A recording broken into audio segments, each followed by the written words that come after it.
Oke, bismillahirrahmanirrahim. Assalamualaikum warahmatullahi wabarakatuh.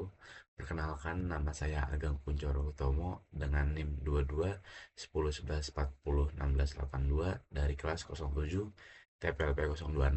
Nah, di sini saya akan membantu menjelaskan terkait arsitektur dan organisasi komputer dari pengantar, manfaat, kompeten, dan cara kerja. Sebenarnya ini hanya beberapa aja, tapi nanti di dalam PowerPoint ini saya akan menjelaskan cukup lumayan lengkap terkait arsitektur dan organisasi komputer itu tersebut. Nah, pertama, di sini saya akan membahas tentang pengertian arsitektur terlebih dahulu. Jadi kalau untuk arsitektur kan tadi ada dua tuh, ada arsitekturnya dan organisasinya. Dan yang pertama, saya akan membahas terkait arsitekturnya terlebih dahulu, yaitu pengertian dari arsitektur komputer itu apa. Nah, arsitektur komputer adalah konsep perancangan dan struktur logis sistem komputer yang berfokus pada cara kerja, fungsi, tiap komponen, serta hubungan antar bagian komputer. Jadi, kalau arsitektur ini diperumpamakan sebagai rumah nih.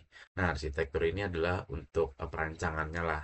Jadi perancangan sebelum rumah itu jadi dan biasanya kan ada arsiteknya. Nah, kalau komputer ini kurang lebih hampir sama kayak gini nih. Jadi kita untuk ngerancangnya dulu, apa yang dibangun, apa yang perlu dilihat sama kurang lebih ya. Jadi untuk arsitektur komputer itu sebenarnya menjelaskan tentang cara kerja komputer memproses data, bagaimana CPU bekerjanya, memori, dan perangkat lain saling terhubung, dan bagaimana komputer menjalankan perintah dari program tersebut. Nah, intinya sebenarnya simpelnya aja nih.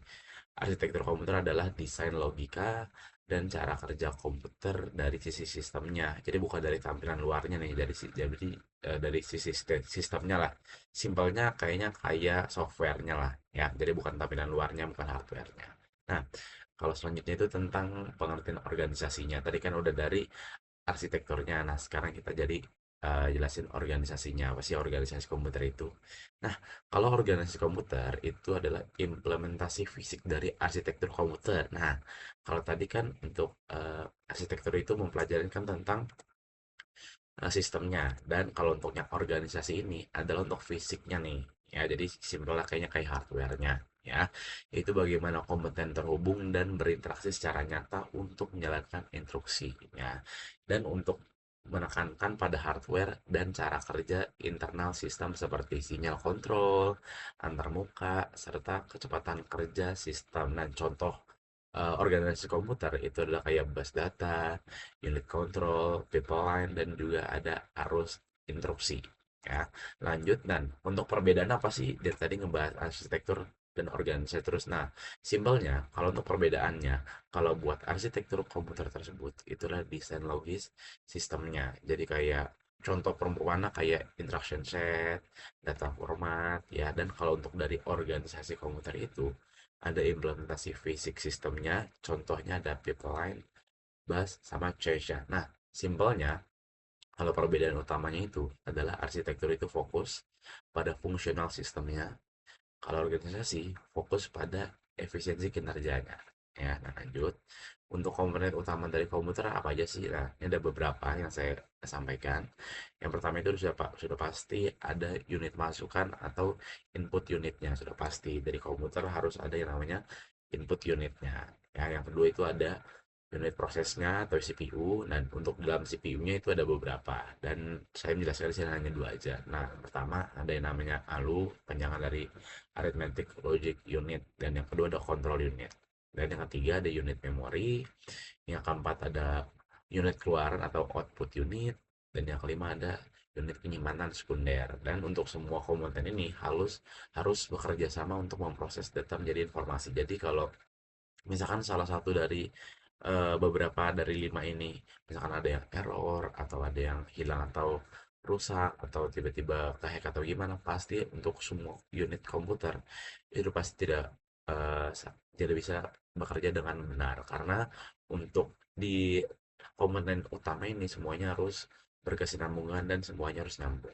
ya. Nah, lanjut untuk fungsi dan cara kerja CPU-nya. Dan untuk CPU itu adalah otak komputer lah yang menjalankan instruksi program. Jadi kalau emang CPU-nya udah kenapa-napa, udah komputer udah pasti nggak bakal bekerja dengan benar. Tapi kalau misalkan CPU-nya tuh udah, wah, apalagi kalau spek CPU-nya tuh udah paling gong lah, wah udah paling pas tuh ya.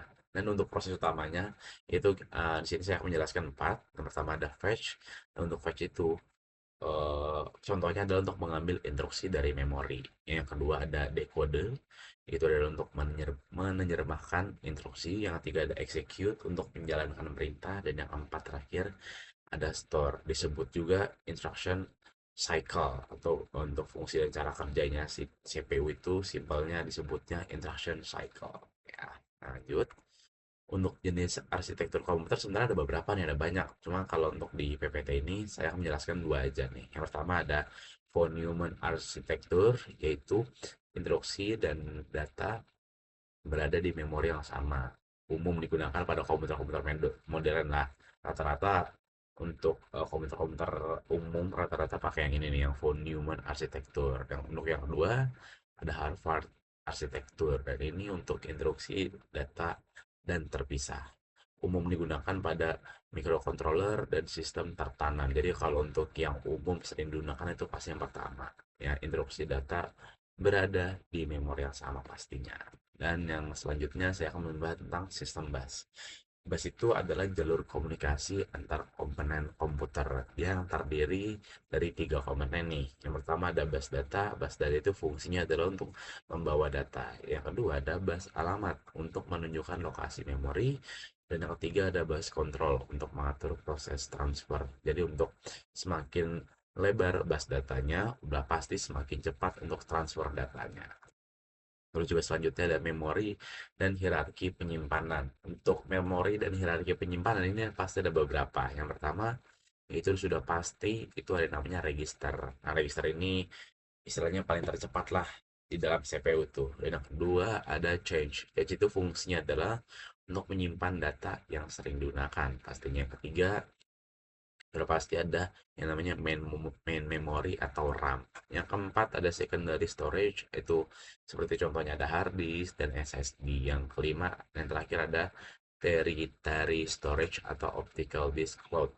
Kecepatan ini menurun dari atas ke bawah, jadi kapasitas meningkat. Jadi ini juga udah tingkat-tingkatan nih, ya, dari nomor 1 sampai 5 itu menyesuaikan dari kecepatannya juga, ya. Nah, lanjut untuk manfaat mempelajari arsitektur. Buat apa sih belajar arsitektur dan organisasi komputer itu? Dan sini saya ringkas jadi 5. Dan pertama itu untuk memahami cara kinerja internal komputer, ya.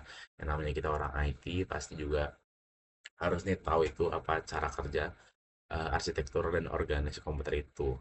Ya, yang kedua untuk mengoptimalkan program agar lebih efisien. Jadi untuk biar tahu cara kerja programnya gimana, cara program biar lebih efisien, biar lebih ringkas gimana lah. Dan yang ketiga itu penting bagi pengembang hardware dan software pastinya. Karena yang tadi dijelaskan di awal, untuk arsitektur kan itu untuk dari bagian softwarenya, dan organisasi itu bagian hardwarenya. Yang keempat untuk memahami sistem dan bottleneck pastinya. Jadi untuk orang IT apalagi penting banget ya untuk memahami sistem-sistem dari komputernya. Dan yang kelima sudah terakhir ada dasar untuk bidang OS, ya, jaringan dan keamanan komputer. Jadi untuk pembelajaran dari keamanan komputer itu seperti apa, jaringan-jaringan seperti apa, biar untuk memahaminya. Ya, yang selanjutnya ini untuk ada contoh penerapan dalam dunia nyata nih. Jadi nggak hanya penerapan dari penjelasan aja, dan sudah pasti ada penerapan nyatanya di dalam dunia ini. Ya, pertama ada udah pasti ada desain prosesor Intel, AMD, dan ARM, terus pengembangan embedded system seperti smartphone. Yang ketiga ada optimalisasi hardware di pusat data, dan terakhir ada pembuatan sistem komputer khusus AI dan game engineering, lagi rame banget nih untuk penggunaannya juga nih, ya. Dan untuk sebenarnya simpelnya dari penjelasan tadi yang udah saya jelaskan, kesimpulannya itu arsitektur komputer itu simpelnya adalah untuk desain logis sistem, dan kalau buat organisasi komputer itu implementasi fisik sistem, dan keduanya ini saling melengkapi untuk menciptakan komputer yang efisiensi, cepat, dan handal pastinya. Memahami komputer bukan hanya sekedar menggunakannya, tetapi mengerti bagaimana ia berpikir, ya. Sekian untuk presentasi dari saya. Kurang lebihnya mohon maaf. Wassalamualaikum warahmatullahi wabarakatuh.